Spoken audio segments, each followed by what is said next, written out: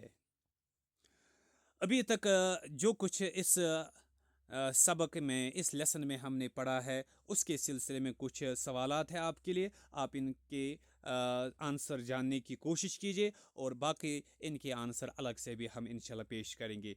معلومات کی جانچ: کس زمانے کو عصر جاہلی کے نام سے یاد کیا جاتا تھا؟ نبی وسلم کے مبعوث پیغمبر بننے سے پہلے کے زمانے کو۔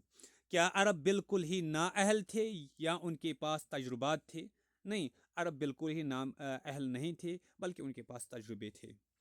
عصر جاہلی میں تحریر کی کوئی شکل پائی جاتی تھی یا نہیں؟ ہاں، پائی جاتی تھی، خطوط کی صورت میں، جو وہ کاروبار کے سلسلے میں لکھا کرتے تھے، اور اسی طریقے سے اس کے علاوہ بھی۔ کیا جاہلی دور میں خطوط لکھے جاتے تھے؟ ہاں، خطوط لکھے جاتے تھے جاہلی دور میں۔ اس کے بعد نثر جاہلی اور کہانیوں کے بیچ کیا ربط ہے؟ ہاں، نثر جاہلی میں یعنی کہانیاں، یعنی جاہلی دور میں کہانیاں سنایا کرتے تھے، لیکن ان کے باضابطہ لکھنے کا طریقہ نہیں تھا، اور یہ جاہلی نثر میں یہ کہانیاں پائی جاتی تھی، عشق و عاشقی کے بارے میں، اور اسی طریقے سے جانوروں کے بارے میں، جنگوں کے بارے میں قصے ہوا کرتے تھے، نثر ہوا کرتے تھے، یہاں اسی طریقے سے اور بھی۔ یہ تھی آج کی اس کلاس۔ انشاءاللہ اگلی کلاس میں باقی جو اس لیسن کا ہے وہ انشاءاللہ مکمل کرنے کی کوشش کریں گے۔ تب تک کے لیے السلام علیکم۔